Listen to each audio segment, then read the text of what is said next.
Reflexiones del Reino Eterno, en la voz del hermano Andrés de Arco. Buenos días, mis hermanos, Dios les continúe bendiciendo. En el día de hoy, en el cual las bendiciones de Dios se hacen evidentes momento a momento, pese a las crisis, pese a los momentos de contentamiento, se hace más visible la mano misericordiosa, poderosa de Dios en nuestras vidas. Y me permito reflexionar en el día de hoy sobre ¿tiene sentido o no nuestra vida? ¿Hay alguna razón, un propósito que cada día nosotros tengamos la bendición de abrir los ojos y tener vida? Muchas veces parece que no tiene sentido, que no tiene una explicación, una razón, un porqué, un para qué lo que estamos viviendo o para qué estamos viviendo. Podemos tener vida y no estar viviendo, es decir, no tenemos claro el por qué me voy a levantar hoy, qué voy a hacer hoy, por qué lo hago, para qué lo hago, tiene alguna significación, importancia lo que hago, y si llega a tener importancia, ¿eso era todo? Frente a estos cuestionamientos desde el punto de vista existencial de la vida del hombre, en la cual no necesitamos ser demasiado estudiosos para enfrentarla, el hombre debe tener una respuesta frente a eso. Y si no la encuentra, su vida va a estar en una incertidumbre, en una desolación. Y no son respuestas facilistas, es decir, aquellas que las podemos elaborar nosotros mismos para tener un placebo, es decir, un alivio, un autoengaño de respuesta momentánea. No, debe ser una bien fundamentada. Vivimos en una sociedad relativista, en la cual no existe absolutos, en la cual nada satisface, en la cual todo es problematizado, pero no hay una respuesta, no hay una propuesta contundente, única.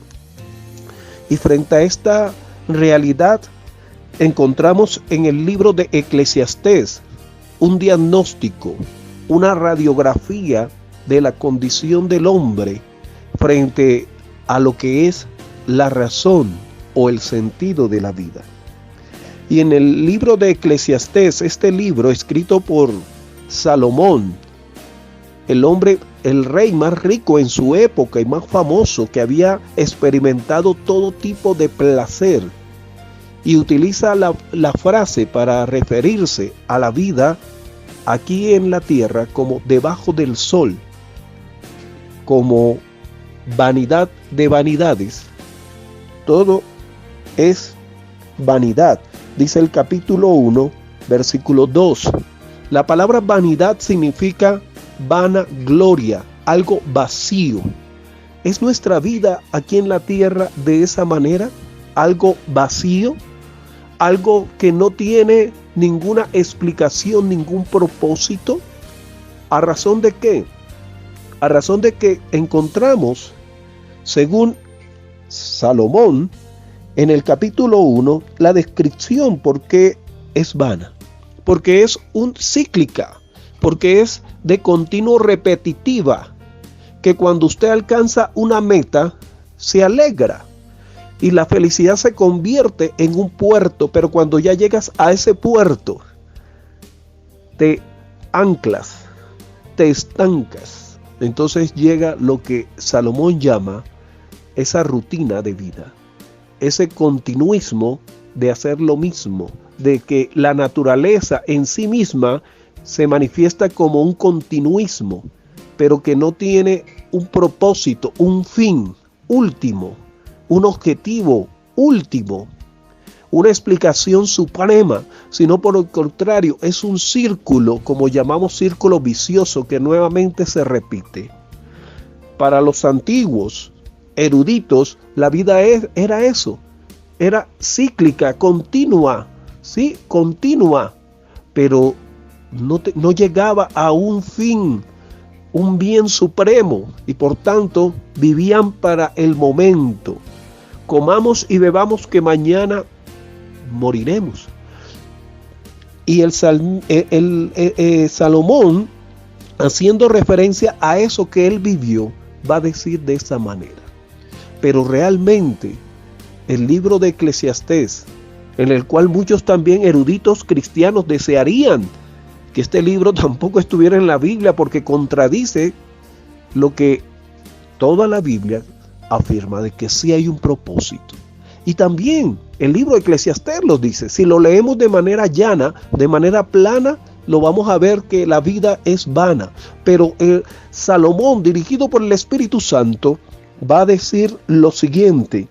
En el capítulo 3 de Eclesiastés, capítulo 3, versículo 11, dice: todo lo hizo hermoso en su tiempo. ¿Quién? Dios.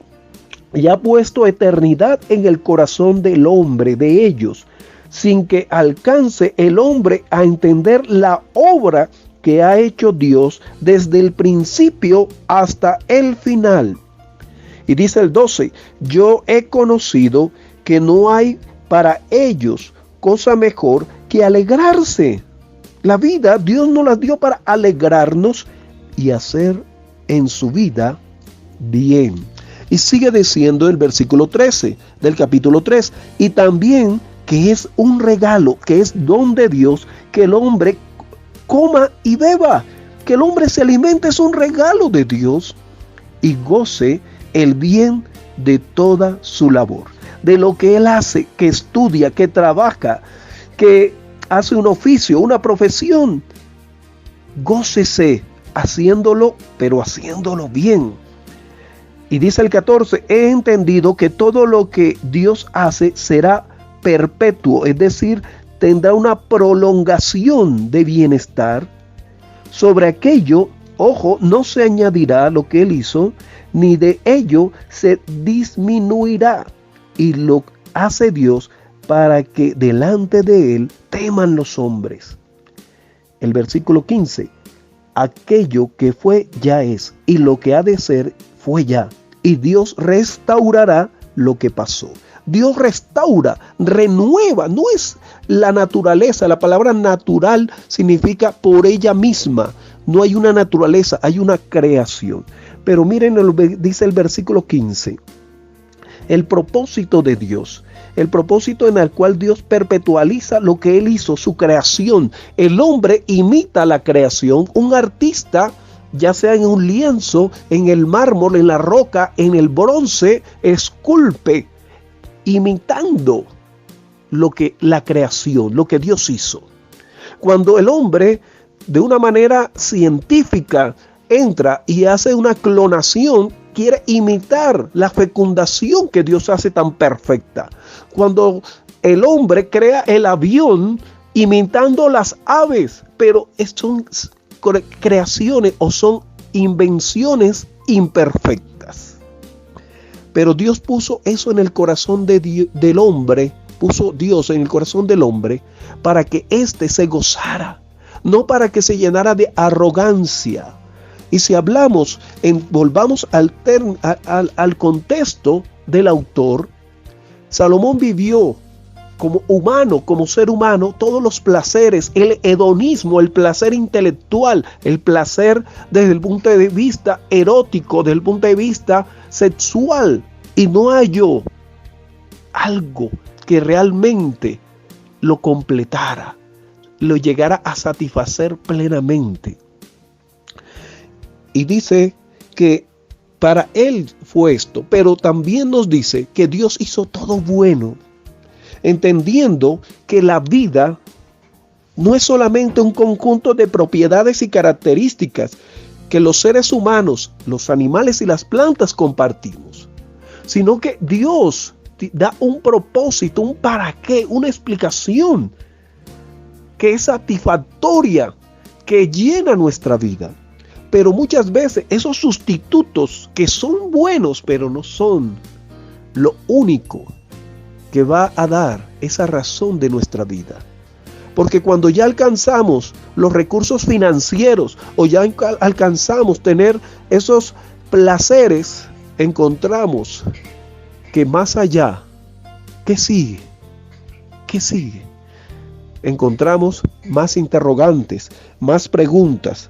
Si eso era todo, para el que tiene mucha riqueza, como nos dice la historia, Howard Hughes, que llegó a ser a los 45 años el hombre más rico del mundo, y después a los 65 años, después de haber experimentado ser el hombre más rico y permanecer siendo el hombre más rico, terminó en un hotel, en un cuartucho de un hotel, con todos los lujos, pero encerrado, con las cortinas a oscuras y abandonado de él mismo, con las uñas largas, casi de 4 centímetros, su cabello que le llegaba hasta la espalda, su barba que le llegaba hasta la cintura, descuidado, desasiado. ¿Por qué? Porque temía que la gente que se le acercaba por ese fin que le había puesto, que eran las riquezas. Sus empleados de alto nivel les ofrecían sus mujeres para que los mantuviera en esos cargos. Y temía por su vida porque se había divorciado tantas veces, porque las mujeres con las cuales se había casado lo buscaban era por el dinero y no por lo que él era. La vida también es un espacio entre el nacimiento y la muerte. Ese espacio entre el nacimiento y la muerte tiene sentido para ti.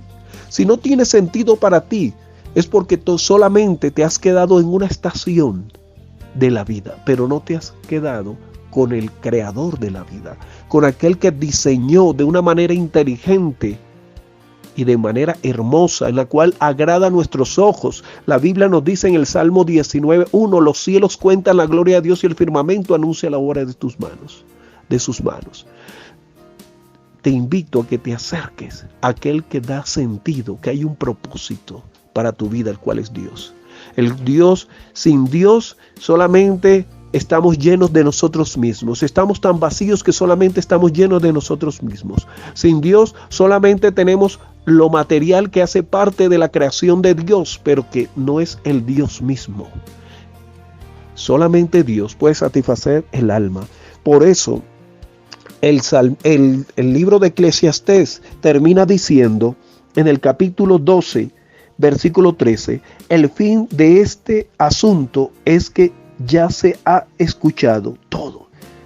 ¿Sí? Que el fin de todo discurso es teme a Dios y cumple sus mandamientos, porque esto es el todo del hombre, de la mujer, del niño. Temer a Dios, reverenciar, reconocerle, pues Dios juzgará toda obra, buena o mala, aún lo que es secreto para nosotros, lo que está en secreto. Temer a Dios, reverenciar al Creador, reconocerlo, que todo lo que hemos logrado es gracias a Él. A Él sea el mérito y no a nosotros. Señor, ayúdanos a reconocerte en todo momento y no buscar reconocer la obra de nuestras manos permitidas por ti, sino a ti, Señor. Tú eres el sentido de nuestra vida, tenerte a ti, como el mismo Salomón reconoció. Por Cristo te lo imploramos. Amén, amén, amén. Dios te bendiga. Bendición, tu hermano Andrés. Que Dios te bendiga.